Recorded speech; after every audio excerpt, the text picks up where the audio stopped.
සුබ අවුරුද්දක් වේවා. මේ අවුරුද්දෙත් අපි ජර්මනියේ තමයි ඉන්නේ. ඒ වුණාට ජර්මනිය කියලා නැහැ. අපිට පුළුවන් හැම විදිහටම කෑම බීම ටිකක් හදලා මේසෙ ලස්සනට හදා ගන්නවා. මේ ඉතින් මෙහි කියලා පොල් තෙල් නැහැ. අපි මේ සන්ෆ්ලවර් ඔයිල් වලින් තමයි හදන්නේ.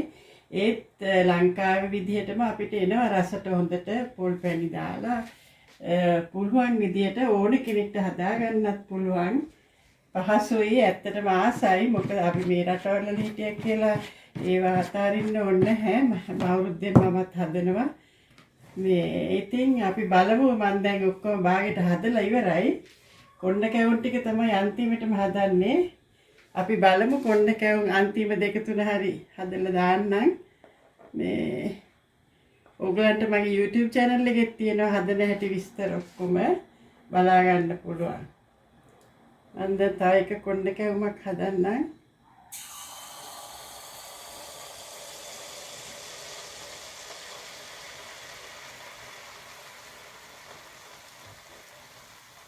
හදලා බලන්න ඕනේ මේ කොහොමද කියලා. අපි දන්නේ කියලා හිටියොත් මමත් ලංකාවේ ඉඳලා එනකොට දන්නේ නැහැ මුකුත්. හැබැයි ඉතින් මේ හදලා පුරුදු වෙලා මේ ඉතින් අමාරුත් නෑනේ හදන්න. බඩු මුට්ටු තියනවනේ නිදහසයි.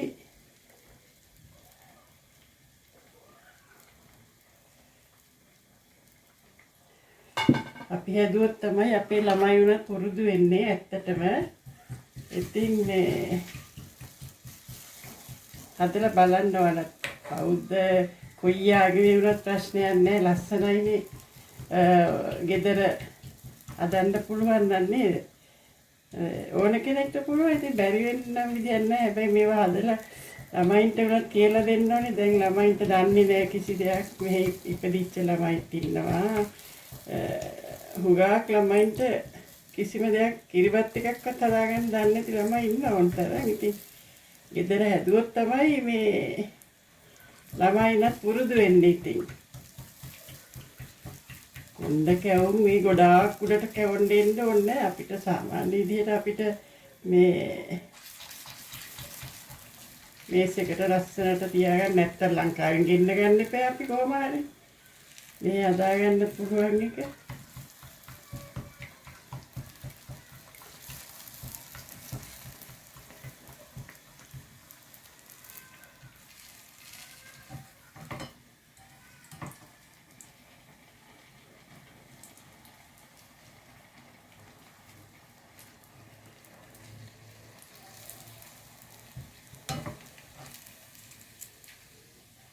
කොණ්ඩ කැවුමක් හැදුවා. දැන් ඔයාලා දැක්කනේ බොරු නෙවෙයි හොඳට ලස්සනට කොහම ආවා ඇති. ඉතින් කොණ්ඩේ අපිට පුළුවන් ප්‍රමාණයක් තියනවනේ ගන්න.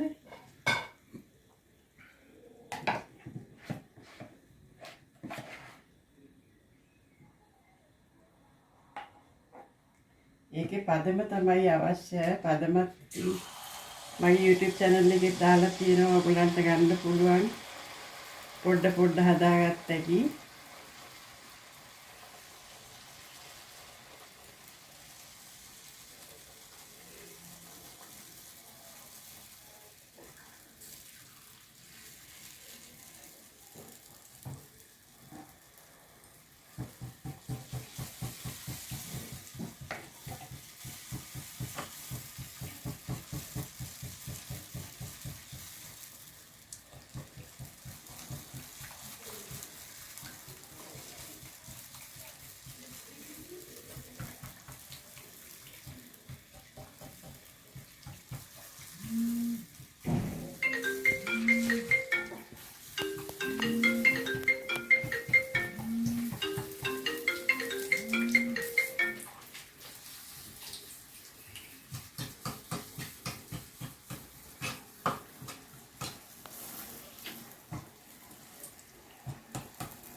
අතේ උරුව තමයි ඕනේ. අත පුරුදු නම් ප්‍රශ්නයක් නැහැ. අපිටත් ඉතින් එච්චරම පුරුද්දක් නැහැ. අපිත් ඉතින් හැමතිස්සෙම කැවුම් හදන්නේ උත්සවයක් දවසටයි අවුරුද්දක් දවසටයි පළවෙනිදාට ඒ වගේ හැදුවොත් නිසා කිසි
එහෙනම් ඔයාලත් හදලා බලන්න. පොඩ හරි ගෙදර ප්‍රයෝජනට හදලා ගන්න. මේ ලස්සනයි මේසේ හදලා අවුරුද්ද සමරන්නේ. එහෙනම් හැම දිනාටම සුබ අලුත් අවුරුද්දක් වේවා කියලා පතනවා.